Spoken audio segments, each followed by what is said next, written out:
வணக்கம். ஆகாஷ்வாணி புதுச்சேரி செய்தி சுருக்கம் வாசிப்பவர் வெற்றிகொண்டான்.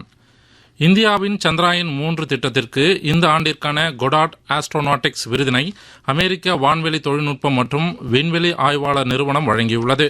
அமெரிக்காவில் நடைபெற்ற AIAA அசென்ட் 2026 மாநாட்டில் இந்த விருதினை அமெரிக்காவிற்கான இந்திய தூதர் திரு வினய் குவாத்ரா பெற்றுக்கொண்டார். 8வது இந்தியா பிரான்ஸ் கடல்சார் ஒத்துழைப்பு கலந்துரையாடல் கூட்டம் நேற்று பாரிஸில் நடைபெற்றது. இக்கூட்டத்தில் கடற்கொள்ளை, கடல்சார் தீவிரவாதம், போதைப்பொருள் கடத்தல், சட்டவிரோத மற்றும் கட்டுப்பாடற்ற வகையில் மீன்பிடித்தல் ஆகியவற்றுக்கு எதிரான நடவடிக்கையில் ஒத்துழைப்பை வலுப்படுத்துவது குறித்து ஆலோசிக்கப்பட்டது.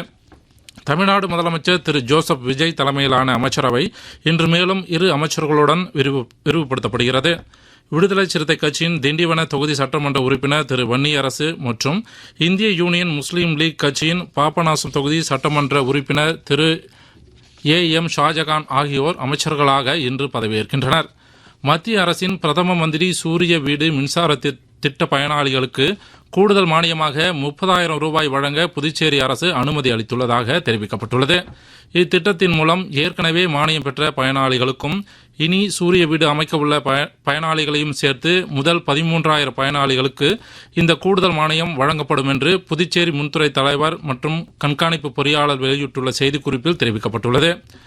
புதுச்சேரி வெங்கடா நகர் துணை மின் நிலையத்தில் பராமரிப்பு பணிகள் மேற்கொள்ள இருப்பதால் திருவள்ளுவர் நகர், கென்னடி கார்டன், சாமிப்பிள்ளை தோட்டம், லூர்து நகர், மகாத்மா காந்தி வீதி ஒரு பகுதி, சூரியகாந்தி நகர் மற்றும் அதனை சுற்றியுள்ள பகுதிகள், பிருந்தாவன், சித்தன்குடி, நேரு நகர் மற்றும் அதனை சுற்றியுள்ள பகுதிகளில் நாளை காலை 9 மணி முதல் பிற்பகல் 1 மணி வரை மின்தடை ஏற்படும் என மின்துறை அறிவித்துள்ளது.